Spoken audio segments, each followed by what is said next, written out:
അള്ളാന്റെ ദൃഷ്ടാന്തത്തെ കൊണ്ടുവരുന്നതും അതിനെപ്പറ്റിയുള്ള കുറച്ച് കാര്യങ്ങളാണ് ഈ അങ്ങോട്ട് പറയുന്നതൊക്കെ.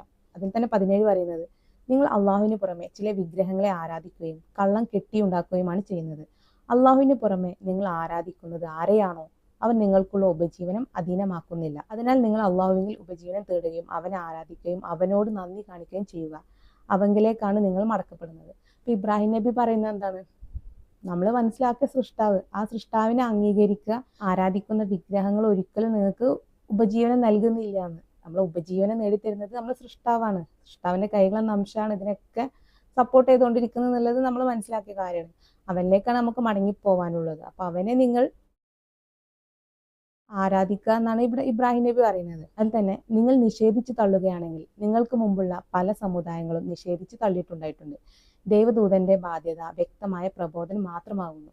അപ്പൊ നിഷേധിച്ച് തള്ളുന്നവർക്ക് തള്ളാം, പക്ഷെ ദൂതന്മാരുടെ ബാധ്യത അത് നിങ്ങൾക്ക് അറിയിച്ചു തരിക എന്നുള്ളൊരു ബാധ്യത മാത്രമേ ഉള്ളൂ. ഇനി അതിൽ 23 പറയുന്നത്, അള്ളാഹുവിന്റെ ദൃഷ്ടാന്തങ്ങളിലും അവനെ കണ്ടുമുട്ടുന്നതിലും അവിശ്വസിച്ചവരാരോ അവർ എൻ്റെ കാരുണ്യത്തെ പറ്റി നിരാശപ്പെട്ടിരിക്കുകയാണ്.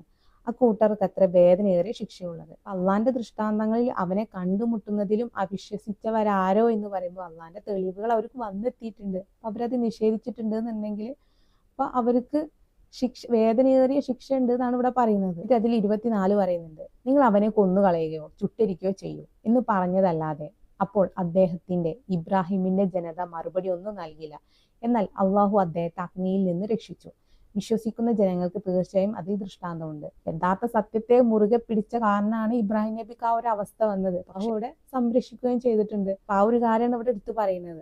അള്ളാന്റെ ദൃഷ്ടാന്തം നമ്മൾക്ക് വരുന്ന സമയത്തും നമ്മൾ അതിനെ അംഗീകരിക്കില്ല എന്നുണ്ടെങ്കിൽ നമുക്ക് ശിക്ഷ ഉണ്ട് എന്നുള്ളൊരു സൂചനയാണ് ഈ അധ്യായം മൊത്തം നമുക്ക് നൽകുന്നത്. എന്നിട്ട് പിന്നെ 26 പറയുന്നത് ലൂത്ത് നബിയെ പറ്റിയിട്ടാണ്. 27 പറയുന്നത് ഹാക്ക് നബിയെ, യാക്കൂബ് നബിയെ, ഇവർക്കൊക്കെ പ്രവാചകത്വം നൽകി അള്ളാന്റെ ദൃഷ്ടാന്തം നൽകി എന്നുള്ള കാര്യങ്ങളോടെ പറയുന്നത്. പിന്നെ 36 പറയുന്നത് ഷുഹൈബ് നബിയെ അള്ളാഹു നിയോഗിച്ചതും അവരിലേക്ക് ശിക്ഷ ഇറങ്ങിയ കാര്യങ്ങളും അറിയുന്നുണ്ട്. സോലിഹ് നബിയുടെ ഉദാഹരണങ്ങൾ കാര്യങ്ങളിവിടെ പറയുന്നുണ്ട്. അവരിലേക്ക് ശിക്ഷ ഇറങ്ങിയതിനെ പറ്റി ഇവിടെ പറയുന്നുണ്ട്. മൂസാ നബിയെ അള്ളാഹു നിയോഗിച്ചതിനെ പറ്റിയിട്ട് ഇവിടെ പറയുന്നുണ്ട്. എന്നിട്ട് പിന്നെ 40 പറയുന്നുണ്ട്, അങ്ങനെ എല്ലാവരെയും അവരവരുടെ കുറ്റത്തിന് നാം പിടികൂടി. അവരിൽ ചിലരുടെ നേരെ നാം ചരൽക്കാറ്റ് അയക്കുകയാണ് ചെയ്തത്. അവരിൽ ചിലരെ ഘോര ശബ്ദം പിടികൂടി. അവരിൽ ചിലരെ നാം ഭൂമിയിൽ ആഴ്ത്തിക്കളഞ്ഞു. അവരിൽ ചിലരെ നാം മുക്കി നശിപ്പിച്ചു. അള്ളാഹു അവരോട് അക്രമം ചെയ്യുകയായിരുന്നില്ല, പക്ഷെ അവർ അവരോട് തന്നെ അക്രമം ചെയ്യുകയായിരുന്നു. സ്വന്തം ജീവൻ നിലനിർത്തുന്ന സൃഷ്ടാവിനെ നിഷേധിച്ചപ്പോൾ അതിനുള്ള പണിഷ്മെന്റ് ആണ് അവർക്ക് കിട്ടിയത് അവിടെ.